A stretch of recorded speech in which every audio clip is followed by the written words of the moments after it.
এই ধরনের viral short form editing style ইনস্টাগ্রামে পপুলার মূলত 3টা কারণে।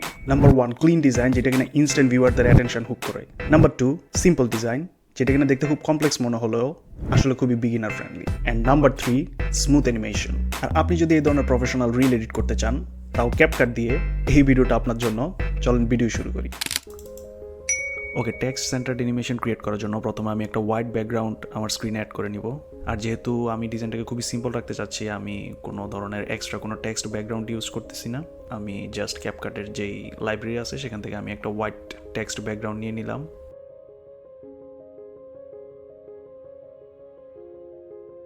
নেক্সটে আমি একটা টেক্সট লেয়ার অ্যাড করব, যেখানে আমার মেইন যে স্লোগান অথবা মেইন যে ওয়ার্ড আছে সেটা লেখা থাকবে। এবং এখানে আমি একটু লার্জ বোল্ড ফন্ট ইউজ করব যেন দেখতে সুন্দর লাগে। এখানে আপনার যে মেইন টেক্সট আছে অথবা মেইন ওয়ার্ড যেটা, সেটাকে আপনি চাইলে ইটালিক ইউজ করতে পারেন। যদি টেক্সটটাকে আপনি ইটালিক করে দেন, তখন টেক্সটটাকে আর একটু বেশি ডাইনামিক দেখা যাবে।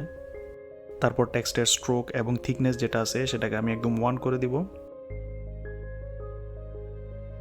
এবং ফন্টের যে সাইজ আছে, ফন্টের সাইজটাকে আমি অ্যারাউন্ড প্রায় 200 করে দিলাম। এবং ওপাসিটিটাকে কমে একদম 20% নিয়ে আসলাম।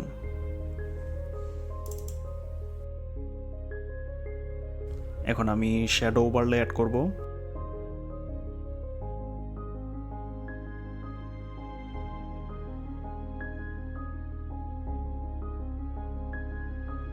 এবং এটার ওপাসিটিটাকে আমি 10 করে দিলাম।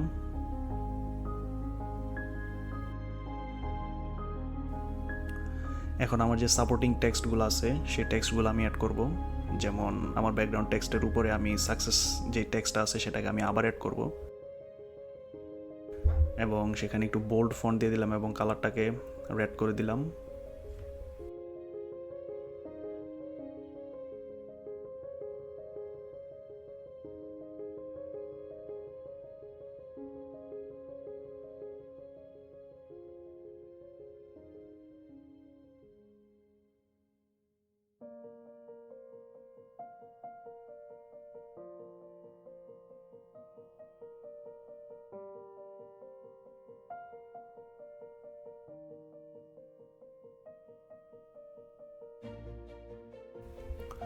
এখন বাকি যে সাপোর্টিং টেক্সটগুলো আছে সেগুলো আমি অ্যাড করে দিব।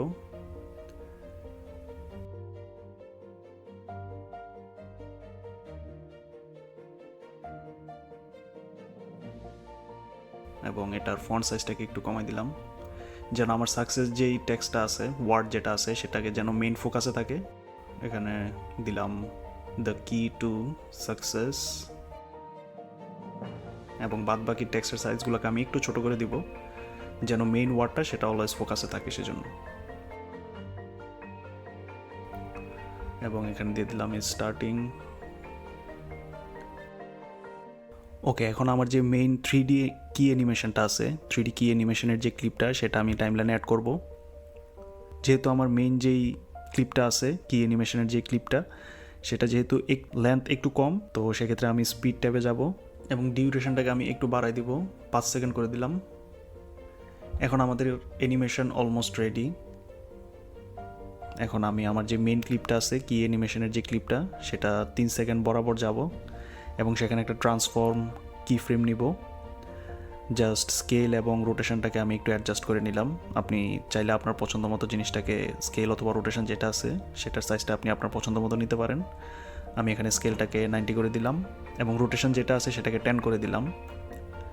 তারপর চলে যাব একদম ফার্স্ট ফ্রেমে। সেখান থেকে রোটেশন যেটা আছে সেটাকে আমি একদম 0 করে দিব এবং আমি আমার কিয়ের যে পজিশনটা আছে সেটাকে স্লাইটলি একটু জাস্ট নিচে একটু নামাই দিব, যেন ক্লিপের শুরুতে এটা নিচ থেকে উপরে ওঠে। তারপরে আমি আমার ভেরিয়েবল স্পিড অ্যানিমেশন, অর্থাৎ আমি কি ফ্রেম অপশনে চলে যাব। সেখান থেকে ওয়াই গ্রাফ যেটা আছে আমি এখানে সিলেক্ট করে দিলাম কোয়াড ইজ। এবং রোটেশনের জন্য সেম কোয়াড ইজ যে অ্যানিমেশনটা আছে আমি সেটা ইউজ করব।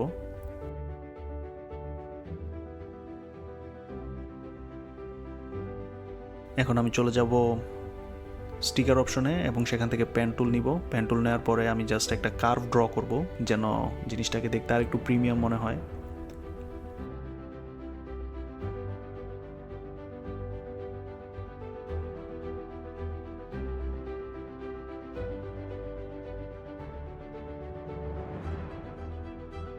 এটার কার্ভের যেই ওয়েট আছে ওয়েটটাকে একটু বাড়াই দিলাম, 30 করে দিলাম, এবং অপাসিটি যেটা আছে সেটা ওকে 100ই থাকুক।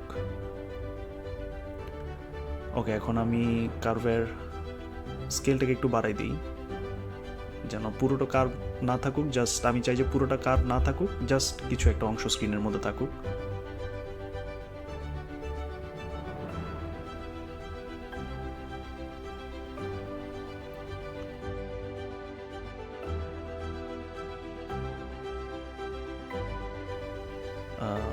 ওপাসিটি যেটা আছে, কার্ভের ওপাসিটি যেটা, সেটার একটু কমাই দিয়ে 40 করে দিলাম।